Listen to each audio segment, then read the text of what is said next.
जैसा कि पिछली क्लास में हमने हमारा जो आखिरी कायदा रह गया था नून साकिन और तनवीन का, तो अल्हम्दुलिल्लाह हमने इक्फ़ा का कायदा भी देख लिया था और हमने नून साकिन और तनवीन के जो 4 कायदे थे उनको जो है तफसील से देखा। इंशाल्लाह इस क्लास में एक ओवरव्यू कि ये 4 कायदे किस तरह आएंगे और इनमें क्या फ़र्क है एक नज़र डाल देते हैं, ताकि हमारा जो है इस पर रिवीजन भी हो, हमारा दौर भी हो और हमें बात और फ़र्क आसानी से समझ में आ जाए। तो इंशाल्लाह इस क्लास में हम जो 4 कायदे हमने पढ़े हैं, इजहार, इकलाब, इदगाम, इख्फा, नून साकिन और तनवीन के हवाले से उसका फ़र्क भी देखेंगे और उसको समझ जाएंगे इंशाल्लाह।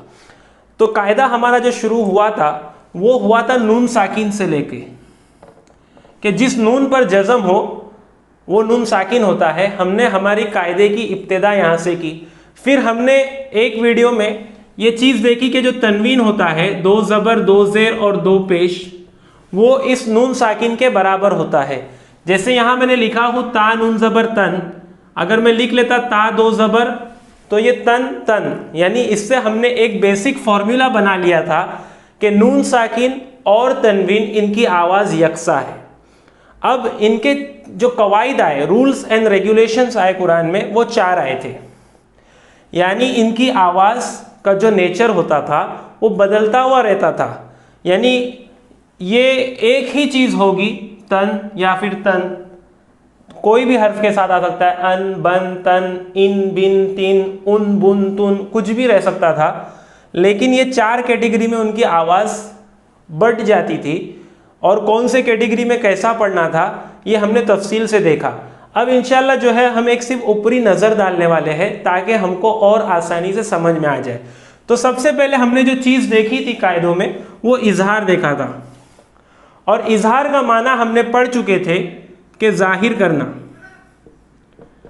इजहार का जो बेसिक माना होता है वो होता था जाहिर करना, यानी जो जैसा है उसको वैसा पढ़ना। तो इस कायदे में क्या हो रहा था, इस कायदे ने हमको बताया था हुरूफ हल्की। हुरूफ हल्की यानी जो हलक से अदा होते हैं। हुरूफ हल्की हमने पढ़े थे, हमज़ा, हा, आइन, हा और गईन, खौ। ये चीज़ हमने पढ़े थे।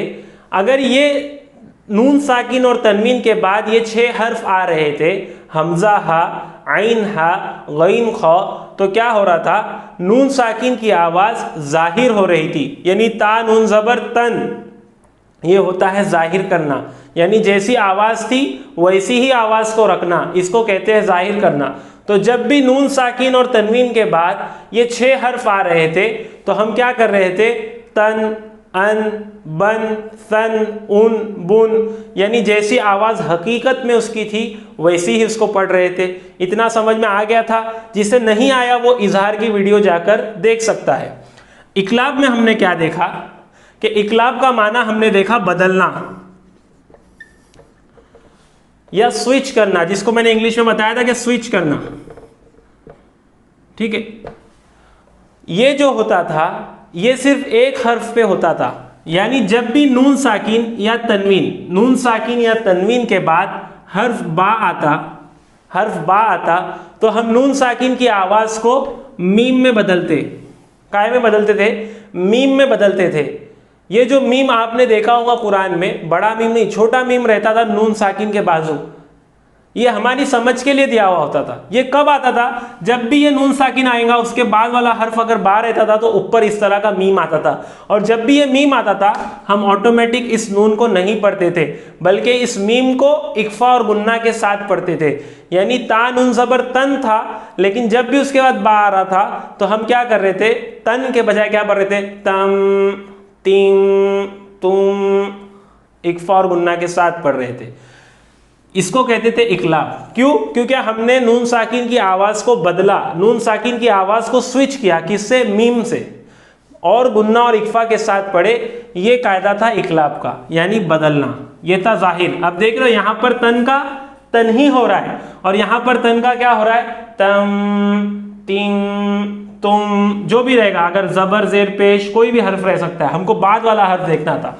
तो यह आवाज़ जाहिर कब हो रही थी? जब हमज़ा हा, आइन हा, गईन खौ आ रहा था इसके बाद। आवाज़ बदल कब रही थी, स्विच कब हो रही थी, चेंज कब हो रही थी, जब इस नून साकिन के बाद बा आ रहा था।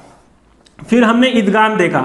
इदगाम के लिए हमने जाना यरमलून, हुर्फे यरमलून। हमने जब इसको तोड़ा, यरमलून को जब हम तोड़ेंगे तो हमको 6 हर्फ मिल रहे थे। इदगाम का माना होता है मिलाना या फिर मर्ज करना। एक हर्फ की आवाज़ को दूसरे हर्फ की आवाज़ में मर्ज करना, इसको हमने जाना था कि ये इदगाम है। इदगाम हमने देखा था कि 6 हर्फों पे होता है, जिसे हम हुर्फे यरमलून कहते थे। जिसे मैं तोड़ूँ तो या, रौ, मीम, लाम, वाव, नून, यरमलून, ये चीज़ मुझे मिल रही थी। ये 6 हर्फ पर क्या हो रहा था, इदगाम हो रहा था। इन 6 हर्फ में से या, मीम, वाव और नून, ये भी हमने देखे कि या, मीम, वाव और नून, ये हर्फ जब भी आएंगे तो इदगाम तो होगा, मिलेगा, साथ ही साथ गुन्ना भी होगा। और जब लाम और रौ आ रहे थे तो सिर्फ मिलाएंगे, गुन्ना और इक्फा नहीं कर रहे थे। ये चीज़ हमने देखे थे। जैसे अब देखो यहाँ पर नून साकिन आ गया। नून साकिन के बाद ये हर्फ 6 में से कोई भी हर्फ आ सकता था। कुरान में हमारे समझने के लिए क्या देता है, इस हर्फ पर हमेशा तजदीद होगा। जब भी ये 6 हर्फ नून साकिन या तनवीन के बाद आएंगे तो इन हर्फ पर कंपलसरी तजदीद होगा। क्या होगा, कंपलसरी तजदीद। जैसा इकलाब में क्या होगा, कंपलसरी मीम होगा हमारी समझ के लिए, इस तरह हमारी समझ के लिए कंपलसरी तजदीद यहाँ पर होगा ही। तो ये तजदीद क्या इंडिकेट कर रहा था कि अब इस नून को इसमें मिलाना है। तो हम क्या करते थे, ये नून को नहीं पढ़ते थे, डायरेक्ट ये ता को क्या करते थे, तई, तुई, तम, तिम, तुम। और जब ये रॉ और लाम आ रहे थे तो मैं मिला रहा था लेकिन गुन्ना नहीं कर रहा था। तर, तिर, तुर, तल, तिल, तुल, मिला रहा था, नून साकिन की आवाज़ को मर्ज कर रहा था। ये था इदगाम। हमने देखे कि इधर 6 हर्फ हल्की थे, इधर 6 हर्फ यरमलून है। ये हलक से अदा हो रहे थे, हमजा हा, आइन हा, गईन खा। और ये क्या है, ये हुर्फ का एक सेट था, या, रॉ, मीम, लाम, वाव और नून। और फिर हमने देखा बा, ये जो इकलाब का था। हमने फिर जो कैलकुलेशन किया था इक्फा के टाइम, कि इक्फा रहता है, कहते हैं मख्फी रखने को, छुपाने को। तो हमको किस चीज़ को छुपाना था, तो नून साकिन और तनवीन की आवाज़ को छुपाना था। इसको हमने जाना कि ये इक्फा कहते हैं। इक्फा कब हो रहा था, 15 हर्फों पे होता था। तो वो 15 हर्फ हमने कैसे निकाले, आप वीडियो में जाके देख सकते हैं इक्फा के। क्या टोटल 28 हर्फ थे, 28 में से हमने ये 6 हर्फ, ये 6 हर्फ और ये 1 हर्फ, यानी कुल 13 हर्फ निकाल दिए। तो इक्फा के 15 हर्फ हमको मिल गए थे। जब भी नून साकिन और तनवीन के बाद ये 15 हर्फ आ रहे थे तो हम आवाज़ को नाक में छुपा रहे थे। मिं, तं, तिं, तुं, नं, बं, ये जो मैं छुपा रहा हूँ नून साकिन की आवाज़ को, इसको कहते थे इक्फा। इतना समझ में आ गया। अब देखो एक ही जो है नून साकिन है, लेकिन कैसा डिपेंड करता है कि उसके बाद कौन सा हर्फ आ रहा है। तो उसके बाद वाले हर्फ के अंदर हमने 4 कैटेगरी जाने कि अगर ये 15 हर्फ आएंगे इक्फा के तो तंग आवाज़ छुपेगी। अगर ये 6 हर्फ आएंगे यरमलून के तो गुन्ना और इक्फा होगा 4 हर्फ में, और 2 हर्फ में सिर्फ मिलाएंगे। ये मिलाने को हम कहते थे इदगाम। जैसे तई, तुई, तर, तिर, तम, तिम, तुम, समझ रहे। इसके बाद हमने जो देखा कि यही नून साकिन है, लेकिन जब भी बा आएगा तो हमको कुरान में इस तरह का मीम दिया हुआ रहता है। तो इस तरह के मीम से हम क्या करते थे, नून साकिन की आवाज़ को मीम में स्विच करते थे। इसी स्विच और बदलने को इकलाब कहते थे। तम, तिम, तुम। यही चीज़ फिर हमने क्या देखे कि जब भी ये 6 हर्फ आएंगे, हुर्फे हल्की के 6 हर्फ आएंगे नून साकिन और तनवीन के बाद, तो हम आवाज़ को जाहिर कर रहे थे।